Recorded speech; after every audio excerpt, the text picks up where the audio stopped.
आता पाहूया टॉप 9 महत्त्वाच्या बातम्या। कोल्हापूरमध्ये स्वाभिमानी शेतकरी संघटनेने विविध भागातील ऊस वाहतूक रोखली। दरावर तोडगा निघत नाही तोपर्यंत कारखाने सुरू करू देणार नसल्याचा इशारा। शेतकरी संघटनेच्या आंदोलनामध्ये महिलाही उतरल्या।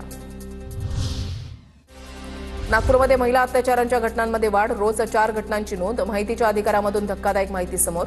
2022च्या तुलनेमध्ये महिला अत्याचाराचे गुन्हे सातत्याने वाढले। अमरावती जिल्ह्यामध्ये 9 महिन्यामध्ये 60 कुमारी मातांची प्रसूती झाल्याचा धक्कादायक प्रकार समोर।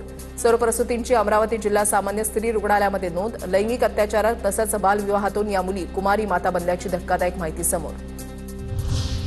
माथेरानच्या मिनी ट्रेनचा प्रवास पुन्हा लांबणीवर। तांत्रिक अडचणी आणि रेल्वे रुळांवरील रखडलेल्या कामांमुळे मिनी ट्रेनचा प्रवास रखडला। 8 नोव्हेंबरपूर्वी मालगाडी चालून होणार मार्गाची चाचणी।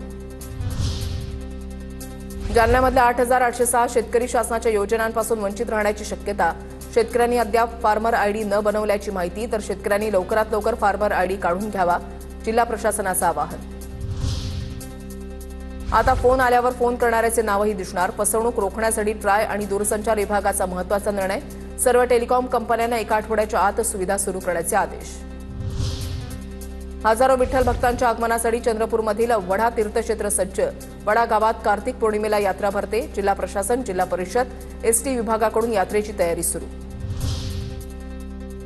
राज्यामध्ये यावर्षी सप्टेंबर अखेरीस तब्बल 19,385 रुग्ण आढळले। राज्यामध्ये मुंबईमध्ये सर्वाधिक रुग्ण, तर मृत्यूची संख्या घटल्याने दिलासा।